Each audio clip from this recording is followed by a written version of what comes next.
નમસ્કાર મિત્રો. આજે 19 એપ્રિલ એટલે કે વર્લ્ડ લીવર ડે તરીકે ઉજવવામાં આવે છે.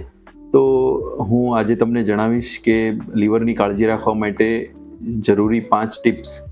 તો સૌપ્રથમ તો ખોરાક એટલે કે ખોરાક ખૂબ જ મહત્વનો ભાગ ભજવે છે લીવરની કાળજી રાખવામાં. તો એમાં મહત્વનું એ છે કે રોજિંદા જીવનમાં આપણે ખોરાક જે લઈએ એમાં સૌથી વધુ પ્રમાણ ફળ, ફ્રૂટ, શાકભાજી અને ઘરનો સંતુલિત આહાર હોવો જોઈએ. અને એમાં માંસાહારનું પ્રમાણ, રેડીમેડ ફૂડનું પ્રમાણ, પ્રોસેસ ફૂડનું પ્રમાણ અને બહારના પેકેટવાળા ફૂડનું પ્રમાણ ઓછું હોવું જોઈએ.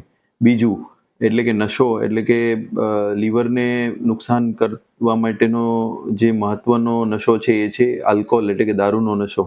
એનું સંપૂર્ણ બંધ કરવો જોઈએ, દારૂનું સેવન બંધ કરવું જોઈએ. ત્રીજું કે નિયમિત જીવનમાં 30 મિનિટ કસરત કરવી જોઈએ રોજિંદા જીવનમાં, જેવી કે રનિંગ છે, વોકિંગ છે, સ્વિમિંગ છે, અથવા તો સાયકલિંગ, અને જેના દ્વારા આપણું વજન નિયંત્રિત રહે એ ધ્યાનમાં રાખવું જોઈએ. ચોથું એટલે કે હેપેટાઇટિસ બી વાયરસની રસી જો જેમણે નથી મુકાવી એમણે મુકાવવી જોઈએ. અને પાંચમું અને છેલ્લું એટલે કે લીવર અથવા તો પેટને સંબંધી જો કોઈ પણ લક્ષણો જેવા કે પેટનો દુખાવો, ઉલટી, ઉબકા, ભૂખ ન લાગવી, કમળો, પગમાં સોજો આવવો, તાવ આવવો, આ બધા જે લીવરની બીમારીના લક્ષણો જણાય તો તુરંત જ નજીકના ડૉક્ટરનો સંપર્ક કરવો જોઈએ.